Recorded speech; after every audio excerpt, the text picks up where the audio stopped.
ओम शम शनिचर देवाय नमः। बोलिए शनिदेव महाराज की जय। आज हम आपको सुनाने जा रहे हैं शनिवार की व्रत कथा, जिसके सुनने मात्र से ही सभी संकट दूर होते हैं और समस्त मनोकामना पूर्ण होती है। तो दोस्तों, आज शनिवार के दिन शनिदेव की इस कथा का श्रवण ध्यान पूर्वक पूरा करें, तभी आपको इस कथा को सुनने का संपूर्ण फल प्राप्त होगा। तो चलिए आज सुनते हैं शनिवार की व्रत कथा। दोस्तों, उससे पहले अगर आप हमारे चैनल पर पहली बार आएँ तो हमारे चैनल को सब्सक्राइब जरूर करें, वीडियो को लाइक करें, शेयर करें और कमेंट में शनिदेव की जय अवश्य लिखें। एक समय स्वर्गलोक में सबसे बड़ा कौन है, इस प्रश्न पर सभी 9 ग्रहों में वाद विवाद हो गया। इस पर फैसला करने के लिए सभी 9 ग्रह राजा इंद्र के पास पहुंचे और बोले, हे देवराज, आज आपको यह फैसला करना होगा कि हमसे सबसे बड़ा कौन है। यह प्रश्न सुन देवराज इंद्र उलझन में पड़ गए और उन्होंने इस पर फैसले को लेकर असमर्थता जताते हुए सभी 9 ग्रहों को पृथ्वी लोक के राजा विक्रमादित्य के पास जाने का सुझाव दे दिया। सभी ग्रह भूलोक के राजा विक्रमादित्य के दरबार में पहुंचे और राजा विक्रमादित्य से अपने प्रश्न का जवाब पूछा, जिसको सुनकर राजा विक्रमादित्य भी कुछ देर के लिए परेशान हो उठे, क्योंकि सभी ग्रह अपनी अपनी शक्तियों के कारण महान थे। किसी को भी छोटा या बड़ा कहना उनके लिए परेशानी का कारण बन सकता था। तभी अचानक राजा विक्रमादित्य को एक उपाय सूझा और उन्होंने अलग अलग धातुओं जैसे सोना, चांदी, कांसा, तांबा, सीसा, रांगा, जस्ता, अभ्रक और लोहे के 9 आसन बनवाए। सबसे आगे सोना और सबसे पीछे लोहे के आसन को रखा गया। राजा ने सभी देवताओं को अपने अपने आसन पर बैठने को कहा। राजा विक्रमादित्य ने कहा, जो जिसका आसन हो ग्रहण करे। जिसका आसन पहले होगा वह सबसे बड़ा और जिसका आसन बाद में होगा वह सबसे छोटा होगा।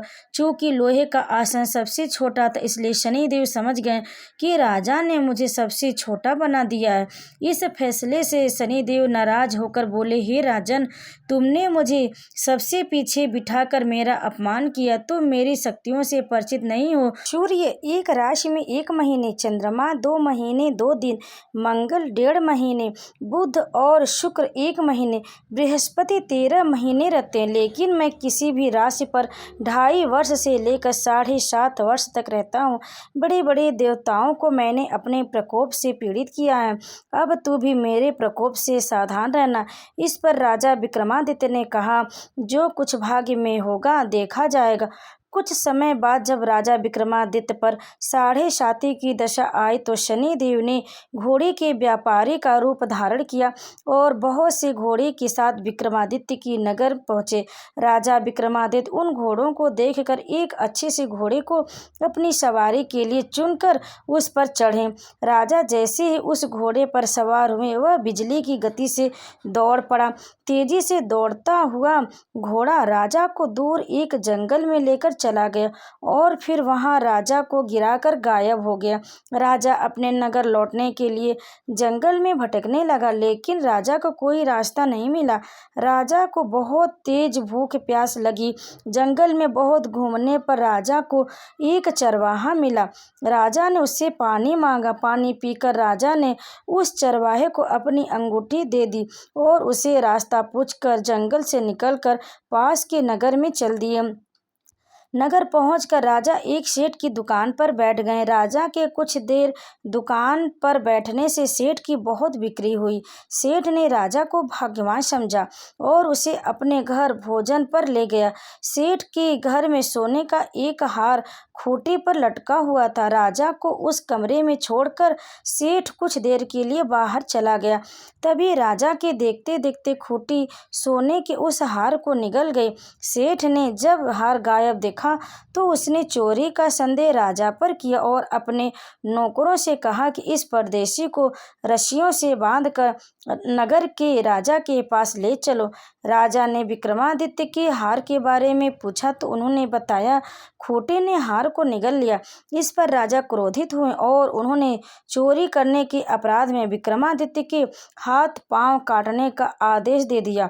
सैनिकों ने राजा विक्रमादित्य के हाथ पांव काटकर उन्हें सड़क पर छोड़ दिया गया। कुछ दिन बाद एक तेली उन्हें उठाकर अपने घर ले गया और उसे कोल्हू पर बैठा दिया। राजा आवाज देकर बैलों को हाँकता रहता। इस पर तेली का बैल चलता रहा और राजा को भोजन मिलता रहा। शनि के प्रकोप की 7.5 पूरी होने पर वर्षा ऋतु आरंभ हुई। एक रात विक्रमादित्य मेघ मल्हार गा रहा था, तभी नगर की राजकुमारी मन भावने रथ पर सवार उस नगर के पास से गुजरी। उसने मल्हार सुनी तो उसे अच्छा लगा, जिसके बाद राजकुमारी ने दासी को भेजकर गाने वाले को बुला लाने को कहा। दासी लौटकर राजकुमारी को बताया कि वह अपंग है, लेकिन राजकुमारी उसकी मेघ मल्हार से मोहित हो गई थी, जिसके बाद सब कुछ जानते हुए भी उसने अपंग से विवाह करने का निश्चय किया। राजकुमारी ने अपने माता पिता से जब यह बात कही तो वह हैरान रह गए। उन्होंने राजकुमारी को बहुत समझाया, लेकिन राजकुमारी ने जिद नहीं छोड़ी और प्राण त्याग देने की बात कही। आखिरकार राजा रानी ने विवश होकर अपंग विक्रमादित्य से राजकुमारी का विवाह करा दिया। विवाह के बाद राजा विक्रमादित्य और राजकुमारी तेली के घर में रहने लगे। एक रात स्वप्न में शनिदेव ने राजा से कहा, राजा, तुमने मेरा प्रकोप देख लिया। मैंने तुम्हें अपने अपमान का दंड दिया है। इस पर राजा ने शनिदेव से क्षमा मांगते हुए कहा, हे शनिदेव, आपने जितना दुख मुझे दिया है अन्य किसी को न देना और मुझे भी माफ कर दो। इस पर शनिदेव ने कहा, राजन, मैं तुम्हारी प्रार्थना स्वीकार करता हूँ।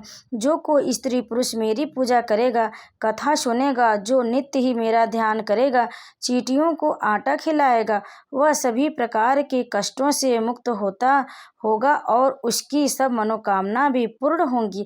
अगले दिन प्रातः काल राजा विक्रमादित्य की नींद खुली तो अपने हाथ पांव देखकर राजा को बहुत खुशी हुई। उन्होंने मन ही मन शनिदेव को प्रणाम किया। राजकुमारी भी राजा के हाथ पांव सलामत देख आश्चर्य में डूब गई। तब राजा विक्रमादित्य ने अपना परिचय देते हुए शनिदेव के प्रकोप से सारी कहानी सुनाई। इधर जब सेठ को इस बारे में पता चला तो वह दौड़ता हुआ आया और राजा विक्रमादित्य के चरणों में गिरकर क्षमा मांगने लगा। राजा विक्रमादित्य ने उसे क्षमा कर दिया, क्योंकि वह जानते थे कि यह सब तो शनिदेव की प्रकोप के कारण हुआ। सेठ राजा विक्रमादित्य को पुनः अपने घर ले गए और भोजन कराए। भोजन करते समय वहां उनके सामने एक अजीब घटना घटी। उसी समय खोटी ने उस हार को उगल दिया।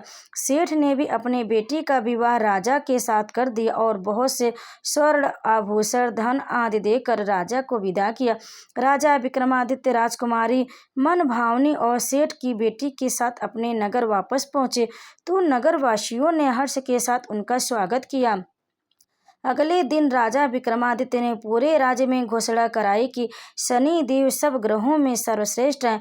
प्रत्येक स्त्री पुरुष शनिवार को उनका व्रत करे और उनकी व्रत कथा को अवश्य सुने।